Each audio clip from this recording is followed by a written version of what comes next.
Hoy hablamos de problemas del país, de la semana, y tengo a varios representantes de diferentes partidos políticos que conversan con nosotros en esta mesa en medio de la campaña electoral. Hablábamos del ahogamiento económico que dicen los partidos de oposición que le hizo el gobierno en torno a los fondos económicos que se debió transferir a los partidos políticos y que se los dieron, dicen ellos, 24 horas antes, y no hubo dinero para la logística. Falta el 0.5% que se debe de transferir. Son aproximadamente 2.500 millones de pesos. Un poco más, un poco menos, sí, pero anda por ahí. ¿Cuáles son los retos que tienen los partidos en esta coyuntura para que puedan fluir económicamente y para el gobierno, para que no se diga en las próximas elecciones que ahogó a los partidos de oposición? Yo creo que no hay, particularmente no hay necesidad de eso. O sea, eso que pasó en las elecciones municipales. ¿Realmente fue así? Sí, fue así. ¿El gobierno ahogó a los partidos de oposición? No te puedo decir que lo ahogó, pero entregó tarde los recursos. Unos recursos que elecciones tras elecciones, desde que se estableció los fondos públicos a los diferentes partidos políticos a través de la ley del año 1994, eso nunca había pasado, Yulisa. Eso nunca se había trazado ese dinero. Esa partida extra que hay en cada elección, eso nunca se había trazado. ¿Por qué se tiene que retrasar ahora? No lo entiendo, de verdad que no. Eso es una explicación que obviamente los líderes de la oposición le preguntaron a las personas de Hacienda, al mismo presidente. Ahí también se entorna el tema de la politiquería. ¿Hubo justificación para eso? No, para mí no. Tienen que entregar lo de ahora, que lo entreguen puntualmente. ¿Hubo justificación para entregar el dinero 24 o 48 horas antes de las elecciones? No, claro que no hubo justificación, pero yo quiero, sobre el tema del financiamiento de las campañas políticas en nuestro país, decir que yo he sido un abanderado del abaratamiento del costo de las campañas políticas. Yo fui abanderado y voté en contra de la última reforma electoral que se hizo el año pasado, en enero pasado del 2023, porque perdimos una oportunidad única para bajar los topes de gastos de las campañas, para establecer y aplicar sanciones más drásticas a quienes sobrepasen y violen esos topes, a establecer mecanismos que permitan garantizar mayores niveles de transparencia en los gastos de campaña. Y fue una oportunidad perdida. Se habló de que hacía falta una reforma a la ley electoral, una ley que se había aprobado en el 2019.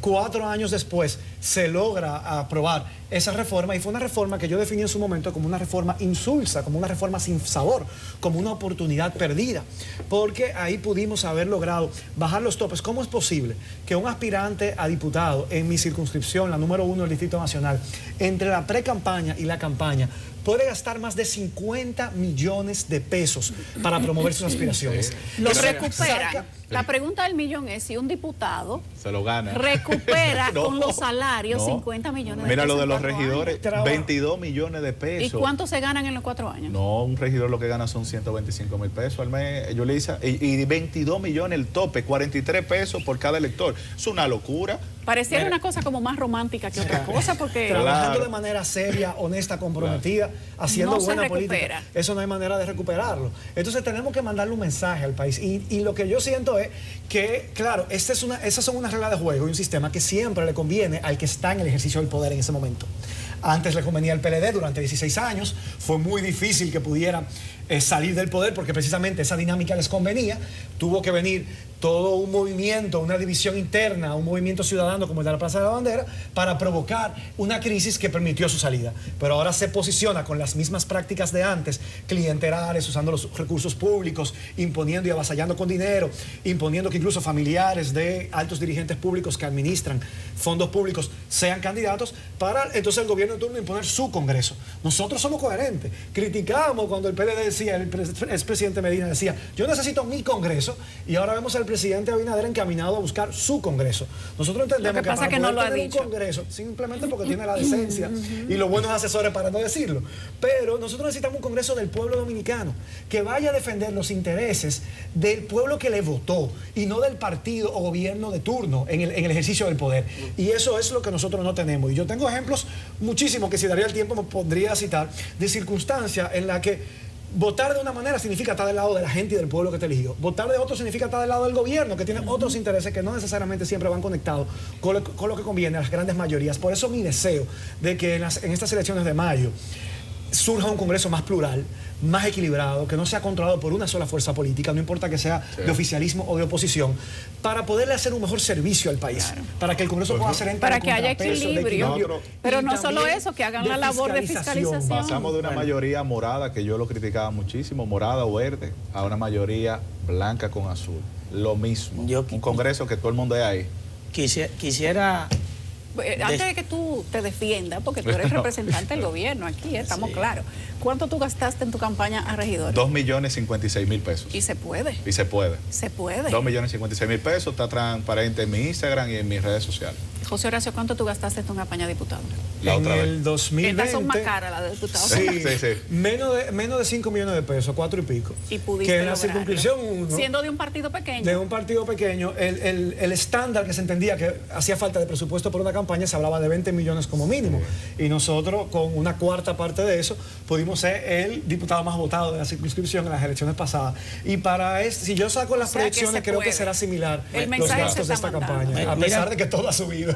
Pero la campaña va a ser más corta esta vez. Mira qué interesante. Señor Wellington, mira qué interesante. Ustedes están ahogando a la oposición. No, eso no es verdad. No es verdad. Pero mira qué interesante escucharlo exponer de que se puede lograr tener incidencia, ganar una candidatura y buscar el voto de los ciudadanos. Yo soy de los que cree y entiendo que cada vez que un político hace un ejercicio de comprar votos, de compra de votos, está tirando su dinero en las calles, porque la gente identifica por quién va a votar desde antes ir a echar su voto. De esa manera te puedo decir, para continuar con el hilo del tema, que el Partido Revolucionario Moderno ha sido muy respetuoso de todos los procesos y que en la Junta Central Electoral se ha mantenido la dinámica donde todos los partidos han estado debatiendo los diferentes temas por asuntos o responsabilidades que no necesariamente sean del PRM. En sentido general se han tomado medidas que a veces las personas no conocen la fiebre del cuerpo hasta que no están viviéndolo. Y muy sensacionalista se pudiera escuchar, que el partido el partido de gobierno quiso ahogar a la oposición, y no es así. Nosotros estamos en igualdad de condición. Podemos ver que si no hacemos... ¿A ustedes no le llegaron los fondos temprano tampoco? Sí, y tenemos... No hay una diferencia chiquitica. No, pero tenemos que ser justos. Cuando evaluamos y hacemos representar al país de la manera que nosotros lo hacemos, el partido de gobierno, en este caso, cuando establecemos el déficit presupuestario de procesos anteriores, cuando se iba a un proceso de reelección, y me explico, cuando Danilo Medina fue, estamos hablando que fue un 9% del Producto Interno Bruto. Ahora mismo no estamos hablando de lo mismo, y no presupuestado.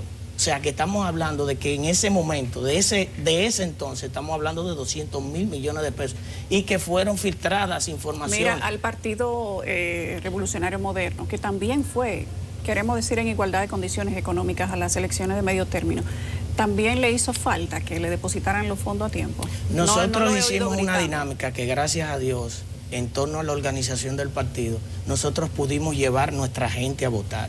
Y creo que es el mecanismo que deben utilizar todos los partidos para garantizar una representación genuina. Creo que las mayorías no son malas si son representadas por el voto.